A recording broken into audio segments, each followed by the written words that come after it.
Pregame.com.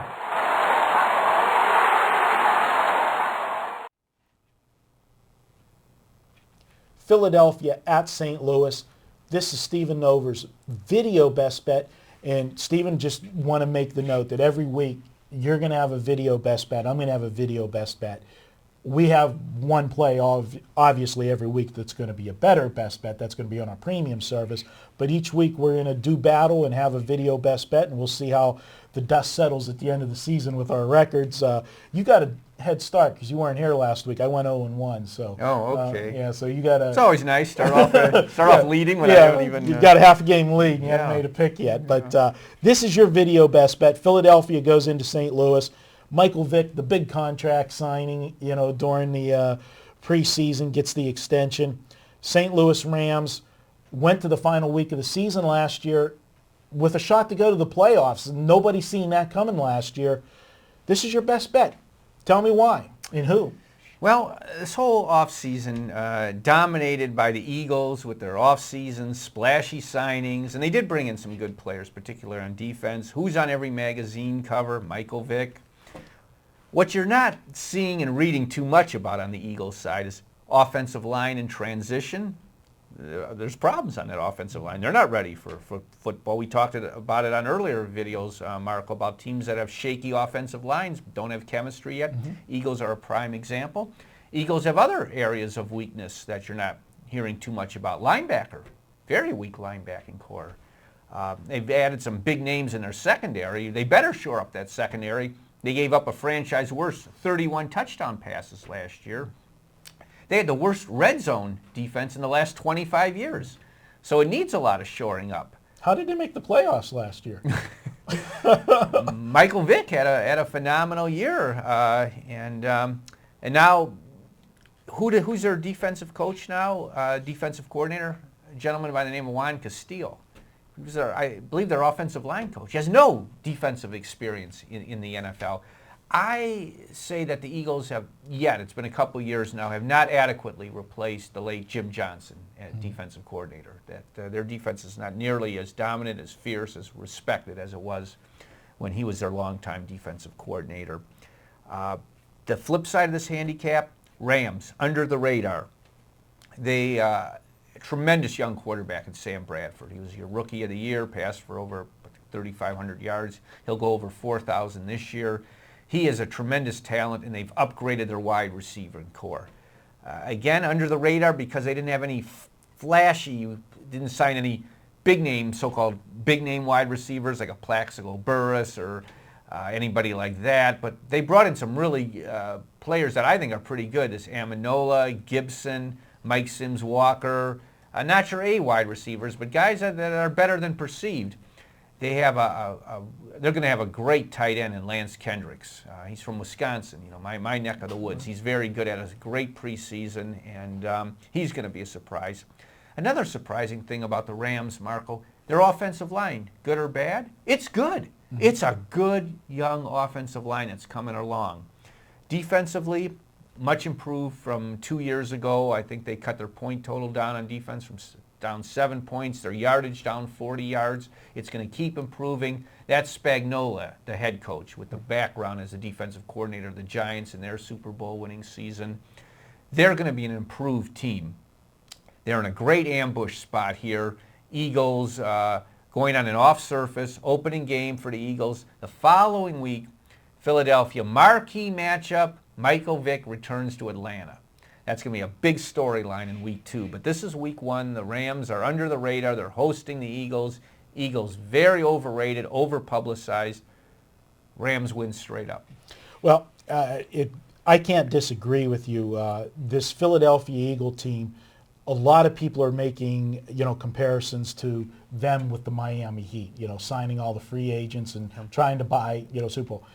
Miami did end up going to the NBA Finals. But if you remember, the first month of the season, the Miami Heat were not cohesive. It took time for those stars to mesh and blend. And like we said so many times, because of the lockout, these guys didn't get the opportunity to gel together as you would have if you would have had mini camps They would have been able to read the playbooks earlier. There's still going to be a learning curve for the Philadelphia Eagles. Michael Vick in the preseason did not look good at all. And that goes right to you hit the nail on the head. The offensive line's not playing well. Michael Vick's a great talent and can run, but if he's running for his life all the time, that's not a good situation. The improvements that you talked about on the St. Louis defense, agreed. I think the defensive improvements go back to what we talked about in the last video with the Pittsburgh Steelers and saying a good defense is a good offense. Right, when their offense can, maintain ball control. And St. Louis hadn't had that for the last several years. Their offense wasn't consistent. Sam Bradford has brought in them consistency. Steven Jackson, great running back. They're able to take the ball, control, move the chains. Not only are you taking time of possession now, you're also flipping the field with drives, even if you're not scoring, if you're changing the yardage by 30 yards. This team is on the improve. The only concern that I would have, and see, you're a veteran of the games, there used to be the old sophomore jinx, so to speak, that rookie in his second year, if he's going to have any regression. Because in that first year, a lot of the teams really don't know how to game plan for him because they haven't seen him yet. You're learning. It's almost like a pitcher in baseball, first time around the league. As you start to face teams for the second and third time, and now you see the tendencies of the quarterback, or you're a little better prepared in how you present your game plan, to defend him. I think a lot depends, going from their first year to the second year, what the team did to either improve or make it worse. In Bradford's case, the Rams made it clearly better for him. They upgraded his wide receiving group, and their offensive line is improved. Steven Jackson is still good, still, I'd say still in his prime, still capable of a big year if he can stay healthy. The weapons are there for Bradford. It's not all on his shoulders, and I see continued improvement. They also brought in Josh McDaniels. Like him or not, I thought he was a terrible head coach at Denver. I respect his offensive ability a lot, even enough to maybe call him close to a genius as an offensive mind. He's there to tutor and work with Bradford. That's a big plus for Bradford. Bradford's already, saying stuff like, man, this has just opened up a whole new world for me. I can't believe that I can just, I don't have to think and react. I can just react now. Mm-hmm. So I think he's going to be much improved, and which is really saying a lot. Yeah, I like the hire of Josh McDaniels, and I couldn't agree with you more. Some guys are cut out for assistants and coordinators, and that's it. But they're good at that. They just can't make that leap to the head coach. And let's face it, here's a guy that came out of, you can't come out of a better family tree of coaching than Bill Belichick. He was at New England. So it's a situation where I can't disagree with you with St. Louis.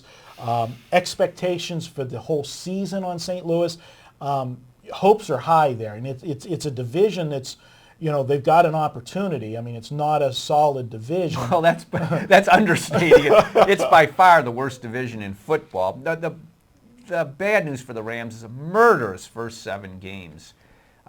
Even if they win this game, they may only go 2-5 in their first 7 games. Not necessarily a reflection on them. I think they're an improving team. Just if I don't have the names right in front of me, but it's a murderous. Believe me, it's a murderous schedule. However, being in that division, they can go 2-5 and they'd still win that division. Well, we saw what happened in that division last year. Go down to the final game of the season. One thing pointing out with the murderous schedule, you see this happen so often where you have a team come from nowhere and have a decent season. A lot of times there is a slight regression the next year just because they're playing a tougher schedule.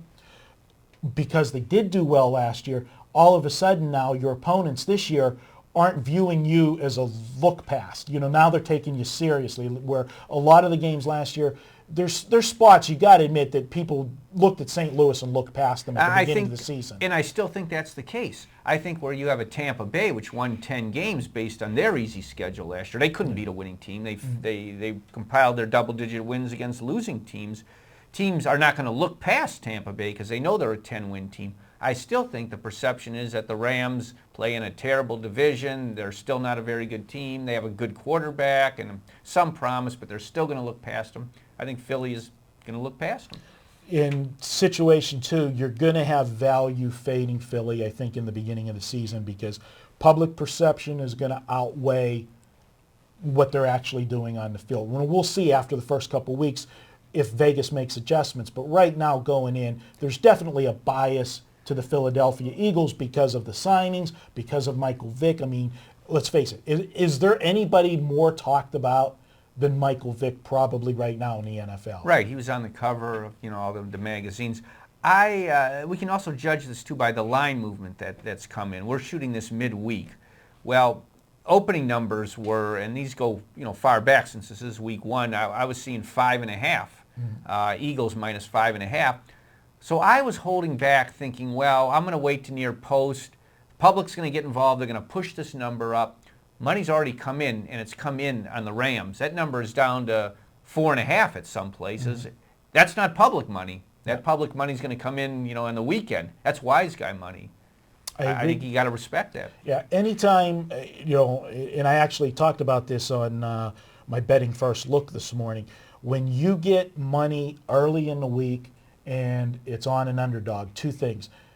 The public doesn't bet early in the week because they don't want to tie their money up all week. Most guys, if they're using an offshore account, they only have limited funds in there, so they're not going to have all their money tied up on Monday and Tuesday for Saturday and Sunday games. So when you see moves early in the week, and especially if it's on an underdog, it's generally, sharp Vegas money, wise guys. Wise guys don't wait on the under.